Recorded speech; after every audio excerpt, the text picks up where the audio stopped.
Welcome to week 1 of the Salt Life Bible Study Series. Matthew 5:13 says, "You are the salt of the earth. But what good is salt if it has lost its flavor? Can you make it salty again? It will be thrown out and trampled underfoot and worthless."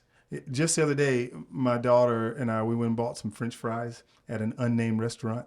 And they didn't have any salt on them, and we just want to throw them away. And the reason being is that salt makes things taste good. And what we find here in Matthew is Jesus is telling us that we need to be the flavor in the world. And so he has given us a calling, which you'll read in Matthew chapter 4, verses 18 through 22 here in just a moment, to go to the world and be salt and to be light. So take a few minutes and read Matthew 4, 18 through 22, and then we'll dive into this discussion.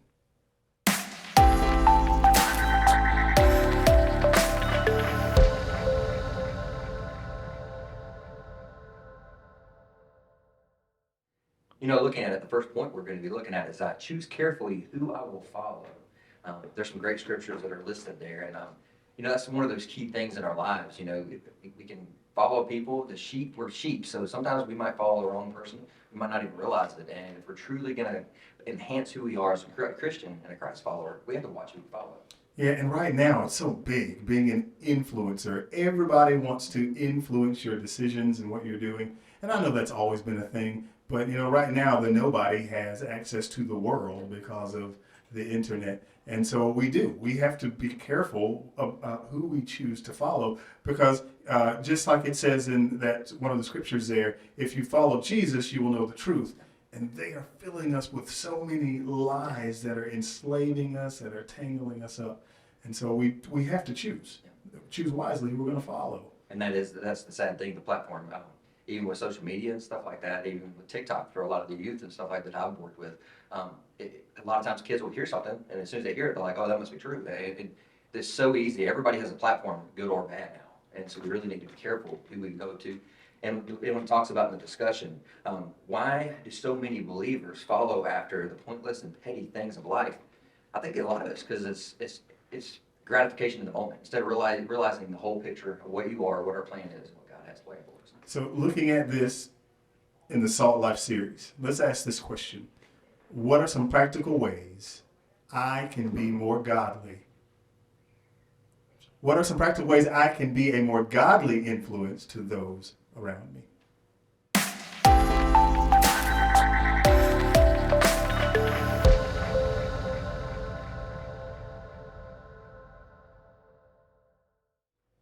Point number 2 says, choose carefully what I will value.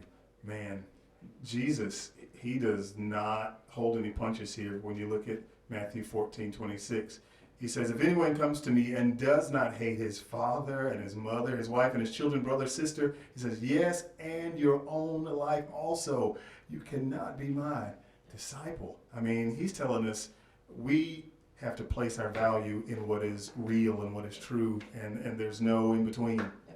And it's like my grandfather always said, there's basically a stool with 3 legs. You have your work life, you have your family life, and you also have God. If God is uncentered, then it's never going to work. And with God being the center of it, pretty much everything has to revolve around that. Everything has to be based off who God is in our lives and what we are.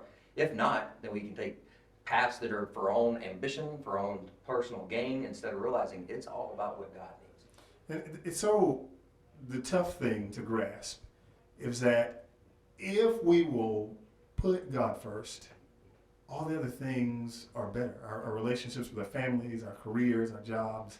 It's just such a tough thing to do. So the discussion question is, talk about life's priorities and anything in my life that is taking the place of God.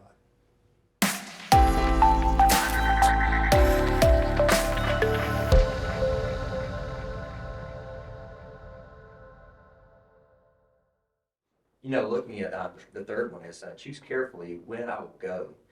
Luke 9, if you look in that verse they have listed there, it's follow me. But he said, "Lord, let me go bury my father." And then Jesus said to him, "Let the dead bury the dead, but you go and preach the kingdom of God." I know that's pretty heavy. Yeah, it is. And I think we have to realize what Jesus is saying here.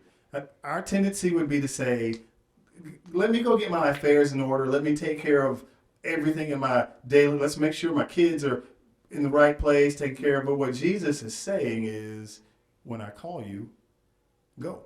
He's saying the world needs salt and light at this very moment. Don't wait till tomorrow. Don't go tell somebody about the good news and the truth right now and today. And it definitely explains. I mean, that was a great way of explaining, it, especially with the how much of an emergency it is. I mean, even for kids, it's everybody wants to put off to tomorrow what they should do today.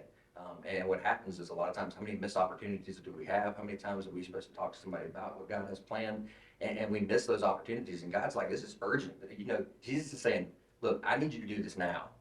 Because the end's going to come, and you never know when it's going to be. You definitely see that in the Luke 12, and when you guys read that, you'll see that there. Yeah.